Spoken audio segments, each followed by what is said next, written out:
Next steps after being injured in a crash? The personal injury attorneys at Peronic, Caulfield, Averill, and Noyes have been helping their injured clients since 1955 and are now on this radio station to provide guidance to you. Listen to FLA Law each Tuesday from 5 to 6 p.m. Let their decades of experience help you and your family. Offices in Clearwater, non-attorney spokesman. This is the radio program Spectrum 360. This is Mark Skogman and TK Weeks, host of Spectrum 360 on the 6 stations of the TAN Talk Radio Network. Spectrum 360 is a talk radio program that features politics, the arts, and popular culture from a progressive point of view. Spectrum 360 broadcasts for 1 hour weekly on Monday nights at 11 p.m. Eastern Time and anytime via webcast at spectrum360media.com. Remember, Spectrum 360, news, politics, and arts from a creative and progressive point of view. Hey, you new to the area or just want to know about the best hidden gems and upcoming events? Stay tuned. Be Local Buzz with Devin takes you to these places, introduces you to the best businesses, and tells you about upcoming buzz. Preset your radio to TAN Talk 1340 AM or 106.1 FM every Thursday from 4 to 5. That is the Be Local Buzz with Devin on TAN Talk 1340 AM and 106 FM every Thursday from 4 to 5. Looking forward to speaking with you. This is the TAN Talk Radio Network.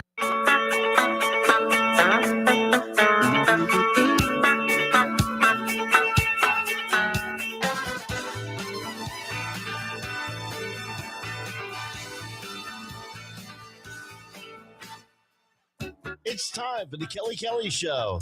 Kelly is an award-winning photographer and the owner of the website iloveclearwater.com. Doug is the author of 4 published books and a contributing editor for Florida Sportsman magazine. And now, here they are. We're here, all right. This is Doug, and I'm here with my better half, 7/8 actually, Kelly, co-host also. And we've got an interesting show today. It's kind of special because it's Martin Luther King Day, which is a federal holiday today. And also the inauguration, as many may know, is going on at this moment up in Washington, D.C., with Trump being brought into office as president for, what is he, number 47? 47, I think, is his number, right, Ed? Big Ed Davis? Yes. Ed, that's enough, Ed, out of you, okay? Welcome. Keep it down, please. You got it. Ed Davis, of course, is the executive producer of the TAN Talk Radio Network and joins us in the control booth today. And we've got 2 friends on the show with us who we'll be getting into pretty soon as well. As it relates to the Bucks, they're out of it, of course. They lost to the Washington Commanders a few days ago, which was upsetting. But I have a friend who knows Cade Otten. He's the tight end for the Bucks.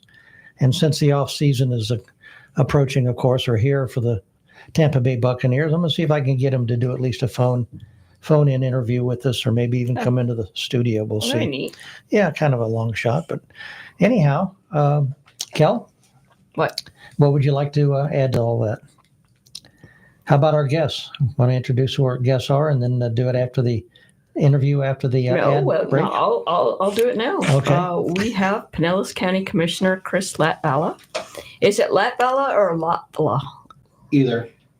No, So it's Chris either? You told me before the show. Well, the first one that you said was the Finnish pronunciation. Latvala? Finnish, so that's the correct one. Well, yeah, but the Latvala. second one is the way that everyone says it, Okay. including myself. Can I still call you Hey You? Sure. Well, you've called me worse. True enough. And not to be forgotten, Bianca Latvala. Hi. And you've been married how long now? A year and A century or a year? actually a year and a You week. better get it right. Wow. So You're gonna because learn today's to- the 20th, and we were married January 13th, Okay. January 13th of last year. You're So going to learn the answer comes quicker than that. Yeah. Yeah. Best 53 weeks of my life. To the hour, to the Oh, minute. that's nice to say. That is. And I think we got married at 4:00, if I'm not Oh, mistaken. wow. Okay. So it really has been like I planned it all and I can't remember what time it was. I had to stand there, so I remember. Did you go When anywhere? I was hungry, I remember it was before dinner time. Did y'all go anywhere on your anniversary or dinner? We anything? did a short cruise. Oh, nice. Nice. That's our thing. Where'd Yeah. you go? Just been to Mexico. Just to Mexico. Excellent. We had to check Cozumel. out some of the pre-immigration things going on over there before Trump got in office. Awesome. We escaped the cold. You did. He didn't cross the border. Well, I mean, kind of. Kind of. Over the ocean. The right way. Yeah, the right way. Awesome. Good So, for you. okay, we're going to talk with them Okay. about all kinds of things, the Rays, Tropicana Field, Pinellas County, married life, whatever you'd like. And we're going to first do a short ad break. Ed, you ready? Yep. Awesome. This is the Tan Talk Radio Network. In 1955, the law firm now known as Pernick, Caulfield, Averill, and Noyes made a decision. Instead of taking whatever cases came through their doors, they decided to focus specifically on personal injury.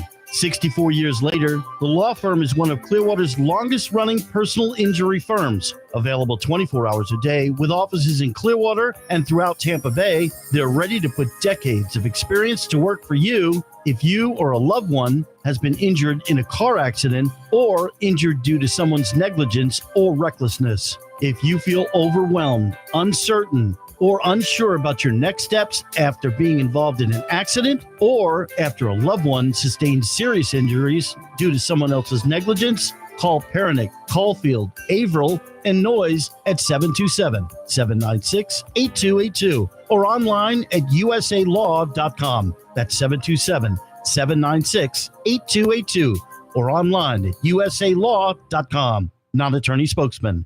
Just about everyone is fascinated by the mafia. Books and movies like The Godfather, Goodfellas, Casino, and many others became bestsellers and box office hits. Did you know that a century ago, mobsters like Al Capone discovered Florida's tropical climate and sparse law enforcement? Mafia bosses from around the nation began setting up illegal operations in Florida. Now, for the first time, a new book titled Sunshine State Mafia, A History of Florida's Mobsters, Hitmen, and Wise Guys provides vivid stories and never-before-seen images of dangerous criminals who settled in Florida full or part-time. Written by renowned author Doug Kelly, Sunshine State Mafia exposes the hidden history of the mob throughout the state and includes Doug's own brushes with crime figures. Sunshine State Mafia is available at all major book retailers or obtain a signed copy by calling 727-724-4949 or email sunshinestatemafia@gmail.com.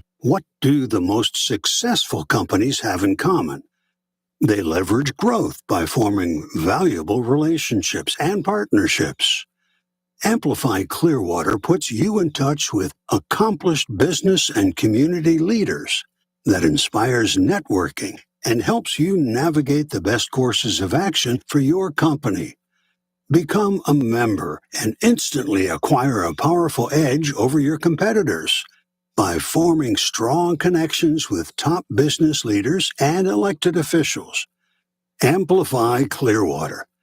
One community, one chamber, one vision.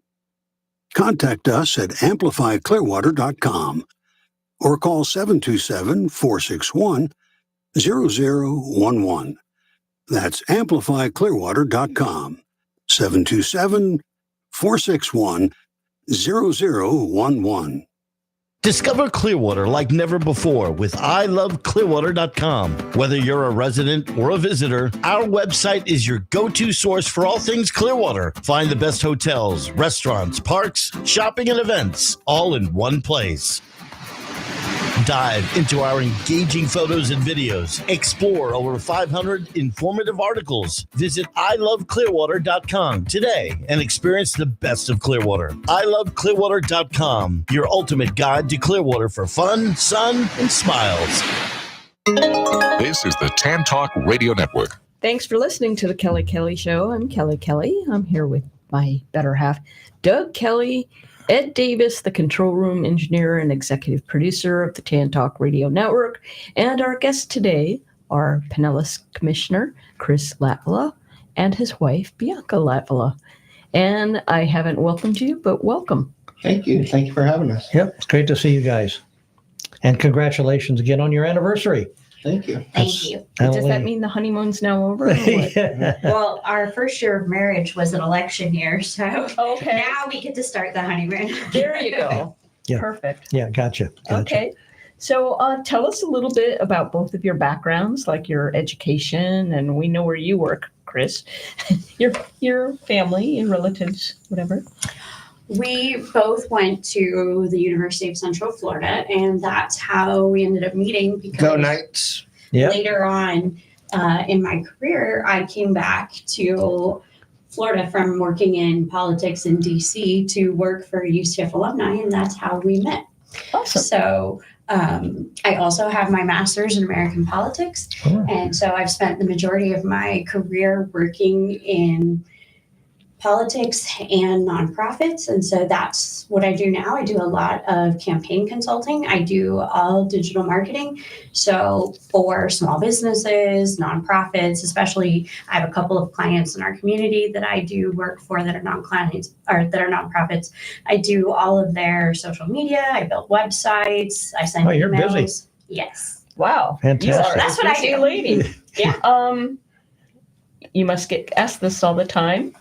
Do you have any aspirations to run for anything? I would never say never. Okay. I'm very motivated to serve my community. That's why I worked in nonprofits for as long as I did. That's why I got into politics. And so if the opportunity arose, I'd love the chance to serve my community. But for right now, I serve my community as my commissioner's wife and help keep him straight and attend all of our community events with him. And occasionally she'll tell me how I can do my job better. Awesome. And there's behind every great person, there's a Great spouse. That is true. It is true. So It takes a good spouse do to you be a take good full commissioner. credit for him winning?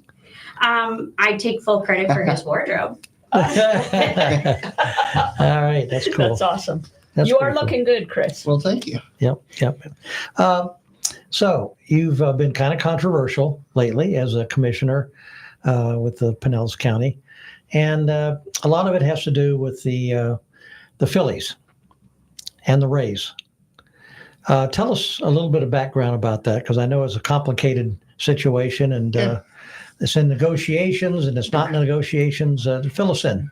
Yeah, I'm a big baseball fan my entire life, and I am an avid Rays baseball fan since 1998, since they got here. Yep. I love the Rays. But They used to be the Devil Rays. Yeah. And you know, I can talk about the Lou Piniella days, the Devil Ray days. But when you're in elected office, you have to do what's best for your constituents. Sure. You know, and take off the baseball hat fan, or take off the baseball fan hat. And in July, we had a vote for the new to fund the new stadium at the county. It passed the city. And the county's portion was to be paid out through the bed tax. And long story short, basically it's $600 million in public funds that would go towards the stadium and the development around the stadium. The Pinellas County's portion is about half of that would come from tourist bed taxes. I voted against it along with Commissioner Eggers. We both had very similar arguments. We didn't like the land deal around the stadium that was part of the city's deal with the Rays. I see.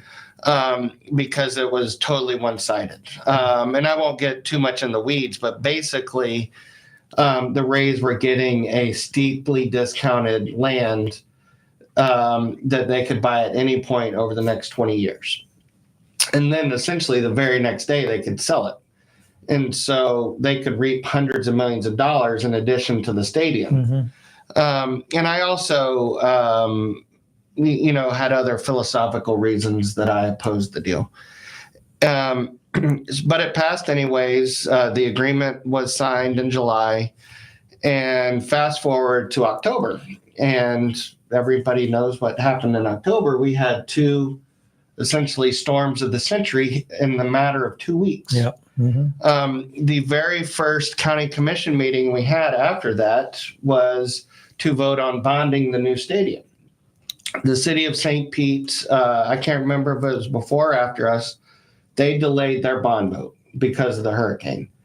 When it came to our meeting, I was perturbed because the Rays had not said where they were going to play their games the next 3 or 4 years.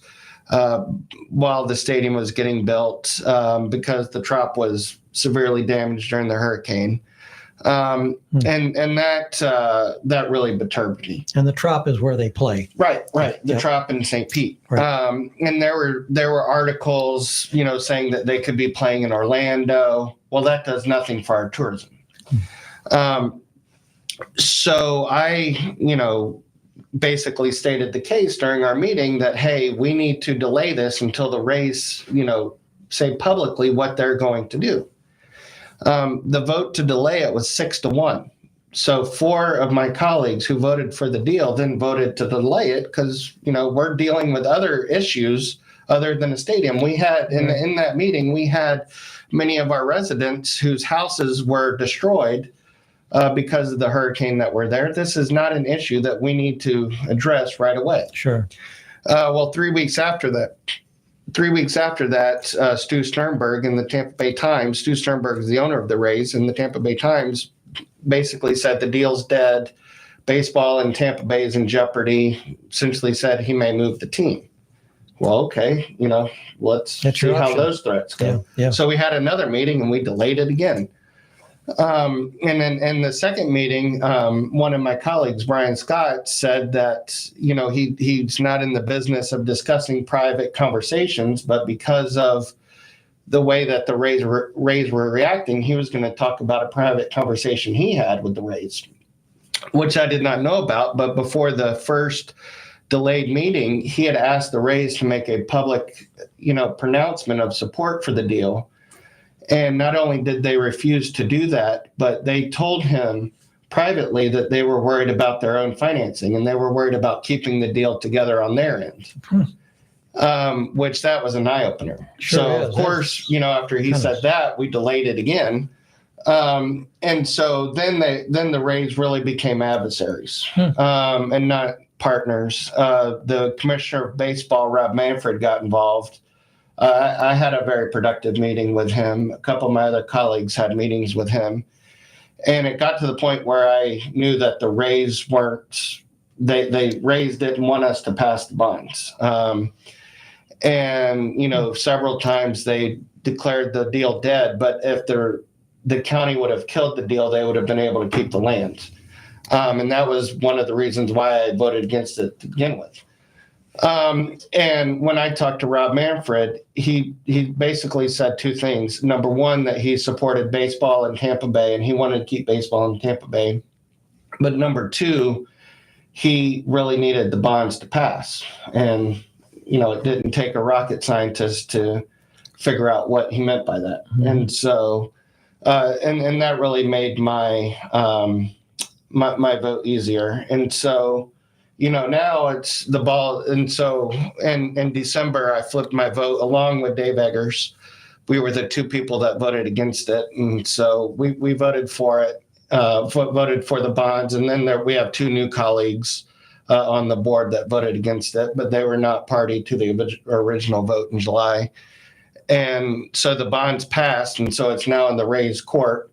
But right after the meeting, they said that they needed more money, which is that's a non-starter. And so, I haven't met with the Rays. There's nothing to meet with them about. And I think if they don't meet their obligations to a deal that they signed and a deal that they wanted, I think the only thing that's really left for them to do is sell the team to somebody who can. Yeah, especially if they're having financing problems. Right. And so it's, the current owner of the Rays really has alienated himself from, a lot of people, and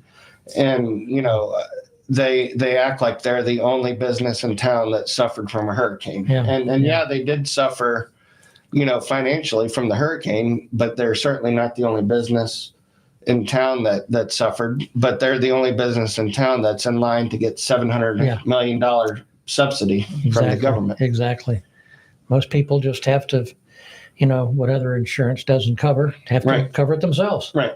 But the, the arrogance of their ownership and their executives is something that I've never seen. That's a real turnoff. That's for sure. Yeah. And so I think, Ken Rosenthal had a very interesting article in the Tampa Bay Times on Friday. and Rob Manfred was quoted in it. And so, just by reading the article, it seems like Major League Baseball's had enough of Stu Sternberg too. So, well, that whole, and I want to go back to, it was a couple of years ago, that the whole, I don't say fake move, but the potential move to split games between here and Montreal, right, turned out to be a pipe dream on his behalf, from what I've heard. Right. But the Montreal people were basically, we don't know a whole lot about this. And basically, he was ready to turn the key. Right. And that was something that Stu Sternberg and the Rays wanted to do. And Major League Baseball and the owners essentially laughed at him. And so people act like, in the Tampa Bay Times and other folks in the community act like he can just up and move the team. And that's not how it works. Major League Baseball has to give him permission to look outside of the Tampa Bay market first. And then second, if he finds a place that Major League Baseball approves, he has to get 23 owners to sign off on that, and which is 3/4 of the ownership, which is a very high mark. And the Rob Manfred has said it publicly. Other owners have said it publicly that they want to have expansion. When the league expands, the other owners get paid part of the expansion fee.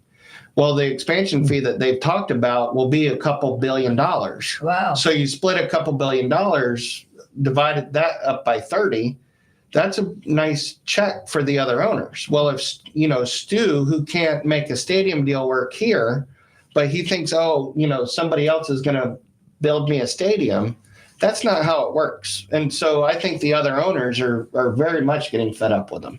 Is he using, because we all known about the attendance figures. It's always shown on ESPN now. And he's brought up, we put a product on the field almost every year that's winning and winning, yet we're drawing 15,000, 14,000, 10,000 people.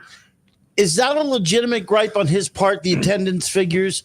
Or, and I want to, because these people around here aren't stupid. We've been through this before with Hugh Culverhouse and the Bucks, right, which we've deemed him basically Stu Culverhouse now. So it goes back to that, to where this area was basically raped by an owner that put a poor product on the field and continued to take your money. So does he have a legitimate gripe that there's not enough fans? And from what I hear, the fans love the players. Right. But the fact that we've changed them every 2 years, 3 years, that's what, to me, what builds a fan base. You got fans now, I've heard this year, that on the back of their Rays jersey, they're writing prospect because they don't know who to put on there now because they're all gone. Right. And plus, they don't want to give this man any more money. And don't give me that crap. Oh, it's only $10 to stand in the stands, whatever. It costs $20 to park. A hot dog is $20 or whatever it is. Nachos is $30. But God forbid you want a pizza. It's a blood sample, for crying out loud. So to go to a game, it's not just, it's just $20, $30 to go to a game. It's not that. Right. No. But for the location, he wanted the stadium. He wanted this deal where it is at. And the main reason is because of the development deal that the city agreed to around the stadium. I agree that the current stadium is not in a very good location. If I had the kind of money that Doug Kelly had, and I could, own the Rays, we all do. I would move the Rays closer to Tampa. I would either put them in Tampa or closer to Tampa, like in the Feather Sound area where they Derby Lane. I was going to say where the Gateway is. Area up there where Derby Lane is. Right. Someplace closer. For the Tampa folks, because a lot of people in Tampa, or I'd put them near, like the fairgrounds in Tampa, or Ybor City, something like that, where you can get more people, or maybe cut a deal with the Yankees and turn that stadium into, a full-fledged Major League Baseball stadium. But where they're at now, it's hard to get people to go there 80 times a year. But downtown St. Pete is thriving, but it's just a matter of getting down there. Yeah. Downtown St. I was through there the other week or whatever. And I don't know if there's an area, a neighborhood or a city in this area that has developed more than St. Pete. Because if you've been, like, I don't think I've been down there in 20 years. I don't know, First Friday, whatever it was. I was driving through and I'm like, where the heck am I? Where did all these businesses come from? We got high rises and everything. And to me, I mean, St. Pete is flourishing. But I think in the right situation, the dome is kind of ugly looking. I mean, it's the Tropicana Field. It's ugly looking, but I'll tell you what, in July, when it's 95, 98 degrees outside, 72 is very nice. Yeah. But it's a little ugly to look at. But, I think in the right situation, like the drawing that I saw, if it works, but to me, what's the seating max on the new stadium? Something stupid like 28,000. I don't understand I think that. It was around 30,000. You know what? Because you'll never get an all-star game with that attendance figure. Right. And Stu had an opportunity to have a stadium in Ybor City, but he didn't like the deal that Hillsborough County and the city of Tampa was giving him. So then it was back to Pinellas, and so there's one common denominator around the, around the whole stadium situation. And I will say one thing is that, the owner before him, never had a competing product, Mr. Namoli, on the field. When Stu came to town, he changed the entire baseball organization. He brought some of the brightest baseball minds in the game, and they won 2 pennants, some division titles, and they've had a competitive team, with the small market and the penny pinching that he does. But I don't think he's ever going to be able to get a stadium deal complete just because he's, going to constantly want more. And that's not how you, deal with, government, and deal with public funds. All right. Well, great. Very interesting stuff and background that you don't ordinarily hear. So we really appreciate that. We're going to come back for some more. But we're going to take a little break right now. A few messages from people who sponsor us. And stick with us. We'll be back right after this.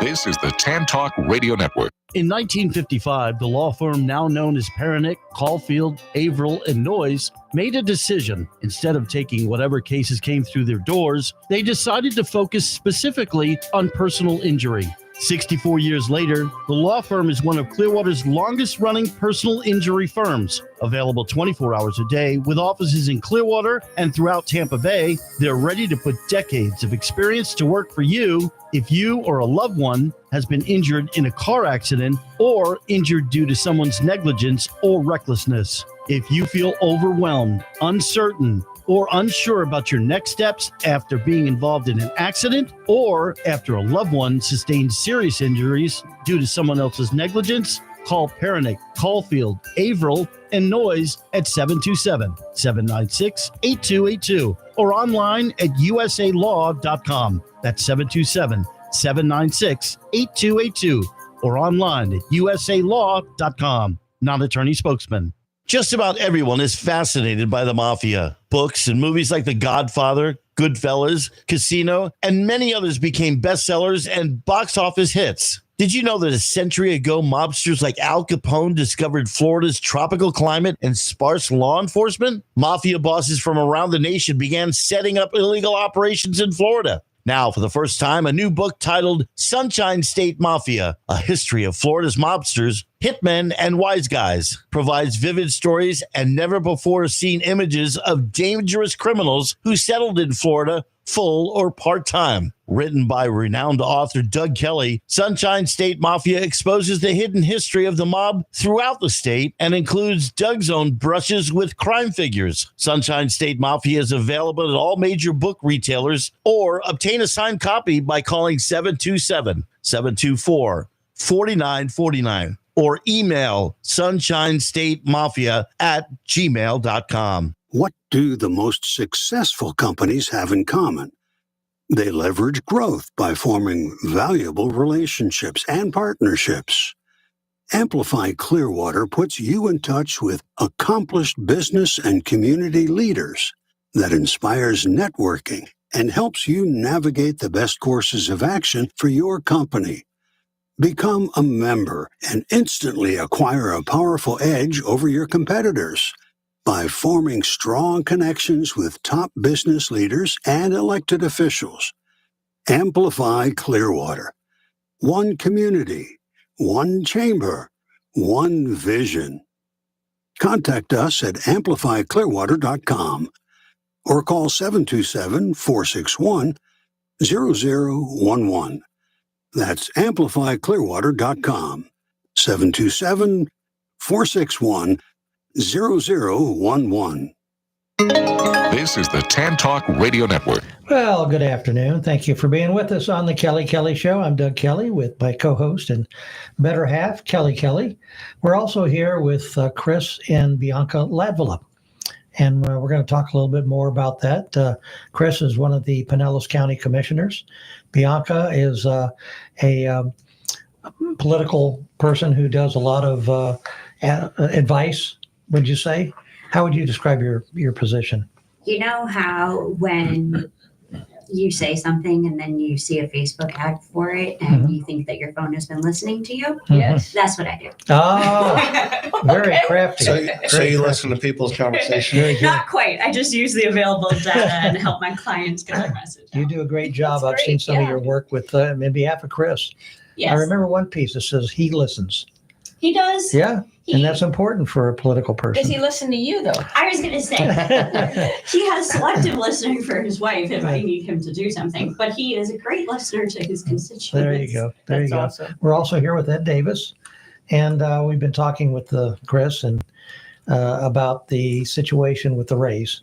And Chris, before we left, I wanted to ask you this one question that Kelly prompted me about, and that is, with the Rays playing at Steinbrenner Field for the 2025 season, how will this affect the team's local economic contributions? Well, we need as many people that come into town to watch them to stay in Pinellas, so we can recoup some of that bed tax. Yeah, that's a lot of money. $700 million. Yeah. If it becomes that, Yes, sir. is a good chunk. That's for sure. The good news is they're only playing over there for 1 year, and then hopefully they'll be back at the Trop. Gotcha.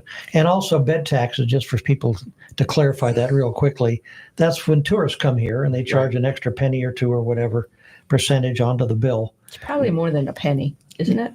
I imagine It is. it's a It is. percentage. It's a percentage. That's penny for Pinellas. That's something so different. Yeah. even though the tourists are paying for these things, it's not monopoly money, and it has to be attributed and procured and directed properly. And I'm glad you're overseeing that. And the bed tax can only be used for tourism related projects. Gotcha. And So it can't be used for infrastructure, roads, things like that. It can be used for like the beaches, tourism, things. things that'll are more likely to bring more bodies. Yeah, like stadiums. You'll probably see something from the Phillies in the city, Clearwater at some point in the next year or so. Really? Do you have any insights or? Well, I mean, their stadium's getting older too. Mm-hmm. And they had some damage in the hurricane. And the Phillies this past year had the largest spring training attendance in Florida. Phillies, and they and an interesting fact about spring training and tourism is that more than half of the people that come to Florida for spring training come from out of state. Really? So be nice to all the people from Philadelphia that are here in the next month or two. No, that's really good. Make sure they spend as much money as possible at Lenny's and some of the other local restaurants, and when they stay at the beach. Is that because they're located in Clearwater, the spring? Yeah, and so people come down and they plan their vacations. Yeah. And so our tourism folks at Visit St. Pete Clearwater will specifically target, those areas, because we want them to, once they come here, for a weekend or a week, in March, we want them to come back down in the summer. Good. And so part of the strategy and during the telecast in March is they'll say what the temperature is, in early March. So, okay, it's 80 degrees here, and in Philly, it's, 25 degrees. Right. Because Sure. we want That's as a many no-brainer people right to come down here. And there are, a lot of people in Philly that, have bought second houses. And we go to a lot of, we like going to the Clearwater Thresher games during the summer. And there'll be people that'll be there from Philly that have come down for vacation, to see the minor league team. Sure. So, Yeah. I've seen some of the Thresher games. They're good. yeah. It's a high quality play. Yeah, it's unusual for baseball. It's fun. Yeah. Unlike when you go to other games. The other part of the other chapter of the soap opera is the condition of Tropicana Field. Where does it stand now?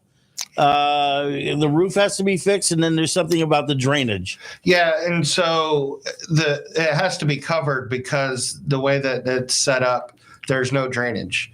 And so they have to fix the roof. That's a city responsibility. So the city is going to be taking care of it. I think their estimates were like $56 million, they believe. And the mayor is committed to getting that fixed for the 26th season. I'm going to say, can they get it done in a year? Hopefully. But as soon as they get it fixed, the Rays have to go back to the Trop. And who's paying for the cost of the repairs? The city of St. Pete. Really? Yes, sir. Is that an insurance deal or? Well, they think that they can get insurance plus FEMA. Good luck with that. Yeah. I was going to say. Well, fortunately, have people lost their garage and can't get help from FEMA. Well, fortunately, there should be a FEMA administrator from the state of Florida, supposedly. Our emergency manager in Florida is on the short list to be the new FEMA administrator. So if all the stars align and the moon and the sun aligns and everything, and the Trop gets fixed in a year and the Rays move back into it, now we have to push back. And of course, Stu manages to return all his returnable bottles and aluminum cans and gets his other half of the money built up. And we agree on that price. So now we have to move that back another year. Is that right? Yeah. And so for every year that they're out of the Trop, they can add a year on to the current use agreement. So I believe now the Rays would be at the Trop for 3 more years. So, I mean, the current deal is 2027, is it not? Yeah. And so they would be playing 26, 27, and 28 at the Trop. Right. And there's been no other talk of they talked about downtown there at the stadium that's there. Yeah. Was it Al Lang? And so there's just no room. Yeah, I mean, they can't play at Al Lang. I think what could happen is they could just amend the agreement. If Stu sells the team, there's not a stadium agreement in place. They could extend the Trop for a few more years until they get an agreement in place, either in Pinellas or in Hillsborough. And were you one of the ones that was opposed to them playing over in Steinbrenner Field until this is done? Well, I wanted them to stay in Pinellas because we're using the bed tax dollars. And I thought it would show a good faith effort on the Rays' part to be committed to Pinellas, but the Rays always do what's best in the Rays' pocket. But where could they play? Well, Dunedin's too small. Right, but Dunedin had regular season games during COVID. Yeah, but their capacity was like 5,000, I think, 5,000 or 6,000. Okay, there's also Clearwater, and you could fit around 10,000 people in Clearwater. I didn't think it was that high because I think Legends Field, Legends Field is larger, but it's only larger by a couple thousand. Right, that's what I didn't know it was that close. Yeah. But they were thinking, well, the parking is there, everything's there. Right. Whereas, they don't do bad over there in Philly. It's gonna be an inconvenience for a year. But at least they're not playing in Timbuktu somewhere, for a year. So at least it's certainly semi sort of local. But at the time that we had the first delay, they hadn't mentioned anything. And Orlando was a possibility. Well, the Carolinas too. Yeah, they had mentioned Carolina. They had mentioned. I think everybody, Orlando. In Stu's mind, everybody was up for grabs. Everybody wanted the Rays. I can tell you that Matt Noyes, who is one of your sponsors, he is an avid Rays fan. He's a season ticket holder. And I asked him, I said, "Are you going to make the trip?" And he said, "Absolutely not." And I said, "Is it the trip itself?" And he said, "No, I'm not going to the Yankee Stadium and sitting in the Yankee Stadium. Right, they're the enemy." Well, at least you got someplace to play. And the Rays are paying the Yankees $15 million to play there. Really? Yeah. Boy, Stu, that'll hurt, didn't it? I imagine it'll end up being the city that'll end up having to pay the Yankees $15 million. But Well, bring your checkbook.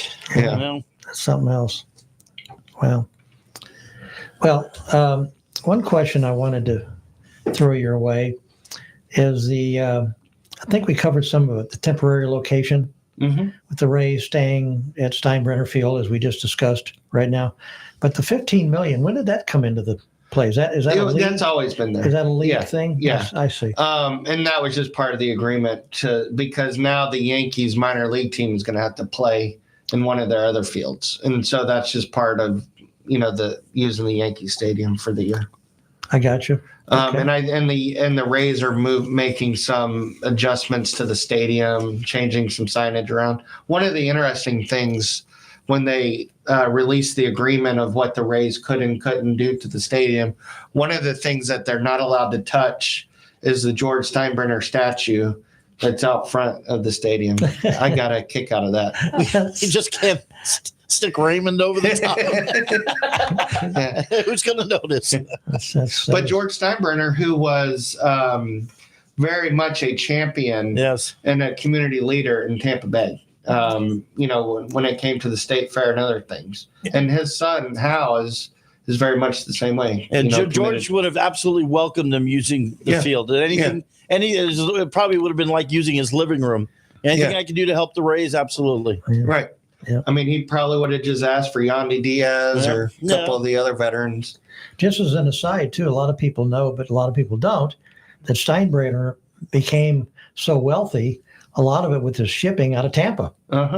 So that's how he became familiar with the area and wanted to bring the Yanks down because he knew the area. I remember as a kid going to the state fair with my dad, and because it was an annual tradition, whether we liked to go or not. And George Steinbrenner would stand at the entrance and welcome people there because he was the chairman of the Florida State Fair back then. I'll be darned. And he would have, this was back, when they would win the World Series, and they would have New York Yankee Days, which was, a huge deal back then. Pretty cool. How do you respond to people? We've touched on this lightly, but people who criticize the fact that maybe public money should not fund sports stadiums. I'm sure you hear that a lot. I mean, and there's some relative. I mean, that is a very fair, assessment and fair concern. I don't like using public money for stadiums, but I also believed that it got to the point where they theoretically could have moved. And I was not going to put myself in that position. Yeah, you didn't want to be the guy who kicked out the Rays. Because then it becomes a legacy thing. Yeah, exactly. Plus, the Trop is used for other things too, not just baseball. Right. And, I didn't want to be known as, he was one of the guys that let them move. Understood. And so, when you look at it through that lens, it's different. But, people that don't like money, using public money, whether it's tourism, bed tax dollars, or the city, dollars, I completely understand that. There's also something, too, for allowing corporations to come in and own a stadium. Right. And it seems like Raymond James Stadium or whatever, just as one example, obviously, locally. And I don't know, I've never felt completely good about that, about one particular entity. And I understand why they do it. For obviously, they get their name on the marquee. They get a lot of publicity. Why? Why don't you feel good about that? I don't know. I don't want to go to maybe a stadium that is owned by Ford Motor Company or something. I don't know. It's just I'd rather it be something that is community owned. Ask you point blank. What if the University of Miami changed their stadium to Doug Kelly Field? Well, they're going to. I'm playing hard to get right now, though. Unfortunately, it's been very hard to get. But no, it's just a personal thing. But I think a lot of people feel the same way. They're kind of queasy about going into a corporate entity. At the same time, I understand people too who feel that tax dollars don't belong in support of teams that are in a for-profit posture. Right. It's not a nonprofit investment. I don't think you realize the size of the check sometimes. Well, I do realize it, and I realize too what they talk about, how billions of dollars come in from hotels where people stay, and restaurants and taxis and souvenir shops and all that kind of thing that are secondary income. Yeah, one of the things that, and initially in July, my vote wasn't needed because they had the votes, it was 5-2. But as, we got into delays, a couple really influential business folks talked to me about the business side of the redevelopment part in St. Pete.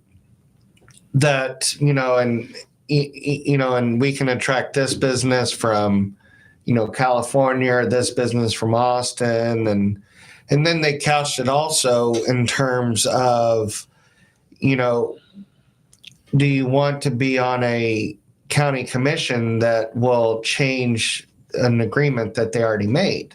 And I voted against it. But we also, Pinellas County made an agreement. And after the county commission changed in November, did I really want to be on a county commission that would say, okay, we're going to kill this deal? No. And I think that's also where Commissioner Eggers came from too, as, do we want to tell the business community, sorry, we may make this agreement with you one day, but if, a county commissioner happens to leave or lose an election, we're going to change it, with somebody else. So I do think there is going to be some economic impact with that redevelopment if it comes to fruition. And even if it's not the Rays, but if it's, somebody else that could bring some high impact, technology companies, AI type stuff that, I don't understand.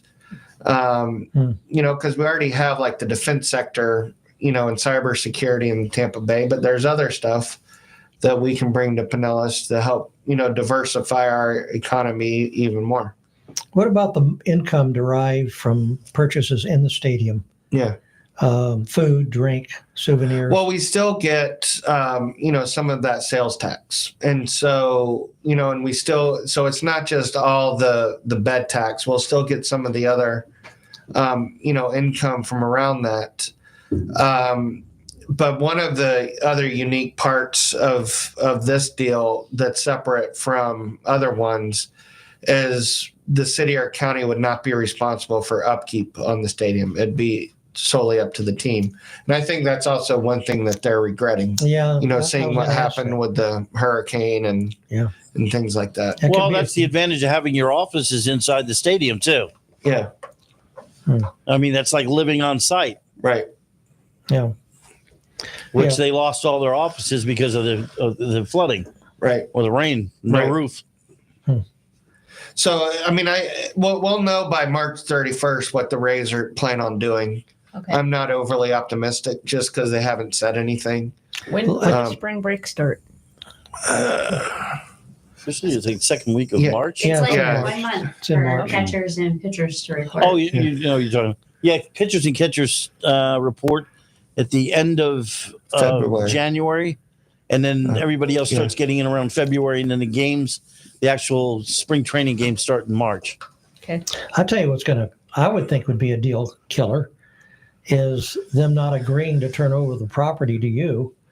Yeah, I mean, they don't. They shouldn't get to keep it. Yeah, they're not going to be able to keep it. No, no. I mean, and I don't want to get into specifics, but their attorneys screwed up some stuff okay. that I don't think they quite know about yet. Okay.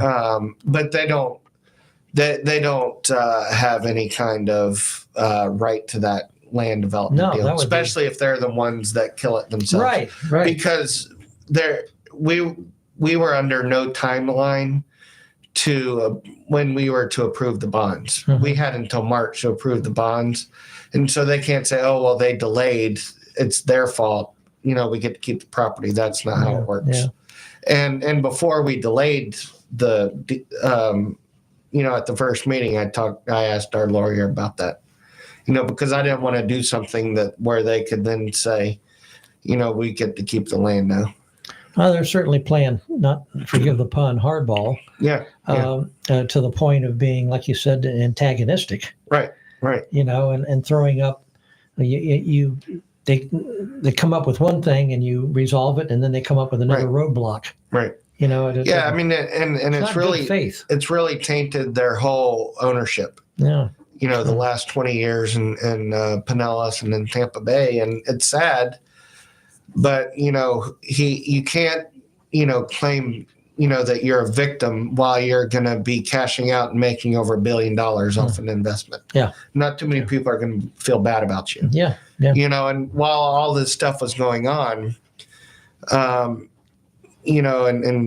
I know that people don't really view politicians in good light, which is fine. Like, I signed up for this, but they really don't view billionaire sports team owners in good light when they then ask for more money right after a hurricane.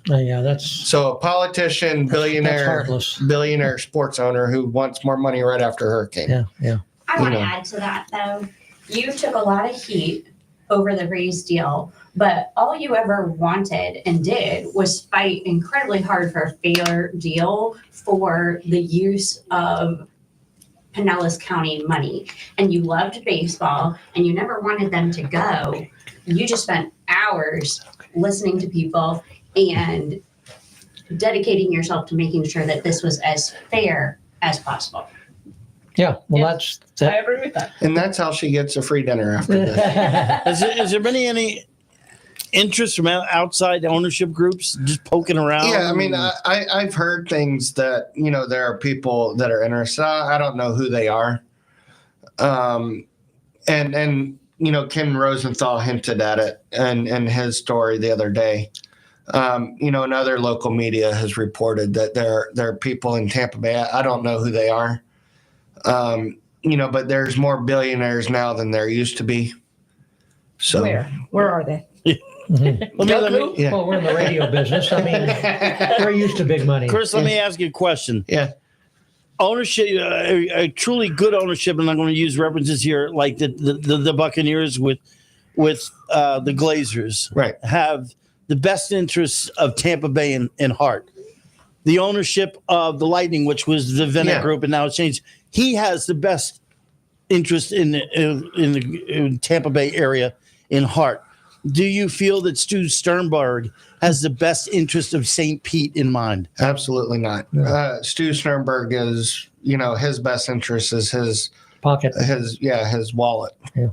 And if we could have an owner like a Jeff Minnick, who was not from Tampa Bay, but is now beloved in Tampa Bay, that would be amazing. Yeah, I mean, how many players in different teams or different sports teams come down here and they play for a few years and you're like, I don't know, live here the rest of my life. Right. Well, and just look at what he did starting the Community Hero program during each game, where the Lightning recognizes a community hero and then makes a massive donation to that nonprofit. I mean, there's been hundreds of nonprofits in Tampa Bay alone that have benefited from Mr. Vinnick. Well, do you really think that the person who has spent the last, 20 years trying to leave Tampa Bay is the person who really cares about Tampa Bay? Right. Yeah. Yeah, I think the almighty dollar is probably a bigger motivation than the what's best for our community. Right. And it's sad. It's sad. And I know he cries, poor mouth, but last I checked, I don't think he's going to be in line for day-old bread anytime soon. No, he's a billionaire. And so you can't, I refuse to feel bad for somebody who is a billionaire. Yeah. Especially, again, the heartless, if I may be so direct, pushing for this right after a hurricane, and people are suffering. People are worried about losing their whole house. We had his own employees at our meetings crying. Oh my gosh! Because they lost their jobs at the Trop. Yeah. It's like, I wanted to say, go talk to your boss. Yeah. Well, and then he immediately asked for more money. Yeah, and that's something. That's callous. That's kind of callous for sure. 30 seconds. Okay. Well, it's been a pleasure having you on the show. I hope things work out well as things go on and fold out with the Rays. But I think you have to take a hard position. You haven't dug your heels in the corner or something. I think you've been reasonable. Yes, sir. Very good. You always have to do what's right. All right. Even if it's to root for the Hurricanes on occasion. You'd be a smart boy to do so. Thanks for joining us today. Please tune in every Monday at the same time and station for another edition of the Kelly Kelly Show on the Tan Talk Radio Network.